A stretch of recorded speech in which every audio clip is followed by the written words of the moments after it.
आपको ये बता दूं, ये जो केपी शर्मा ओली अभी जो बने, एक तो 4 बार के ये प्राइम मिनिस्टर हैं, इसी साल 24 में बने थे ये। और अभी जिस एससीओ समिट में प्रधानमंत्री मोदी भी गए चीन तियानजिन में, उसके बाद आपको मालूम है प्राइम मिनिस्टर तो लौटा है, लेकिन वहाँ एक मिलिट्री परेड हुई, 80 सालों की सबसे बड़ी मिलिट्री परेड बीजिंग में हुई थी। उसमें सेकेंड वर्ल्ड वॉर पर उनकी जापान पर जीत के उपलक्ष्य में, और उसमें कोई 2 दर्जन से ज़्यादा देशों के प्रेसिडेंट्स और प्राइम मिनिस्टर्स थे, और उसमें से एक ये थे केपी शर्मा ओली। ये क्लोजनेस बताता है, ये कि सर ने जो बताया कि ये बिल्कुल प्रो चाइना गवर्नमेंट है। तो अब सर एक कमेंट मेजर जी का, पहले मैं आनंद जी का ले लूं।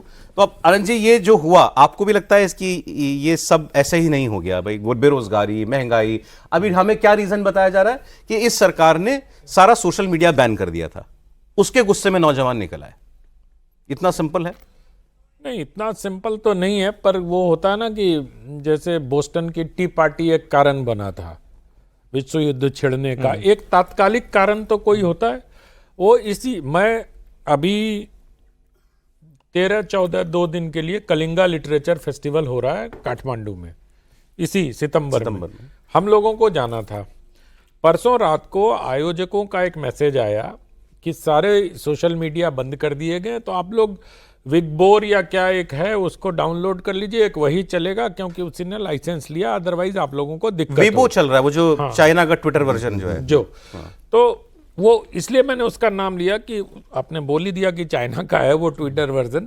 तो इस कारण से मुझे लगता है कि ये बहुत ही सोच समझ के, और प्रदीप जी ने तो जोड़ भी दिया एससीओ से उसको, लेकिन इससे क्या होगा, किसको फायदा होगा, इसके लिए हमें थोड़ा इंतजार करना पड़ेगा।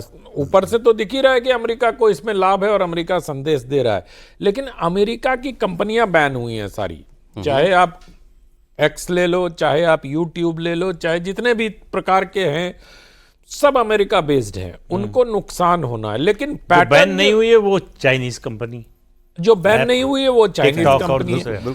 तो ये मजेदार बात जोड़ दूं सर, सॉरी रोक रहा हूं आपको। ये जो बैन हुए एप्स, ज्यादातर वो जो भारत में भी चल रहे हैं, YouTube ban, x ban, Facebook ban, Instagram ban, और ये कुल 26 ऐप, और जो सबको ये कहा गया आप यहाँ रजिस्ट्रेशन कराइए, कुछ हमारी शर्तें मानिए, केवल चाइनीज एप्स ने उनकी शर्तें मानी, और उसमें से एक था टिकटॉक। और ये सारा आंदोलन जो चला है अभी, ये टिकटॉक पे ही चला है, उनको टिकटॉक से ही लोग जुड़े आपस में। हाँ, तो लेकिन इतने लोग टिकटॉक से जुड़ जाएंगे, इसके पीछे कहीं ना कहीं कोई एजेंसी काम कर रही होगी, और ओली के कमजोर होने से सरकार कौन सी बनती है ये देखना बहुत दिलचस्प होगा।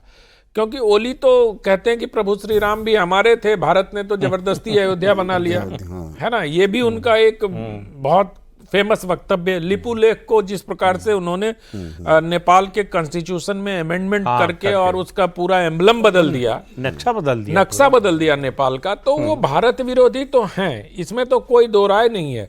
भारत को बड़ा ठहर के इस पर प्रतिक्रिया भी देनी होगी, देखना भी होगा कि क्या उनका जाना इनके हित में है। और दूसरी बात कि ओली जो हैं वो नक्सलाइट हैं, वो सिर्फ कम्युनिस्ट नहीं, माओवादी हैं, लेनिनवादी माओवादी हैं।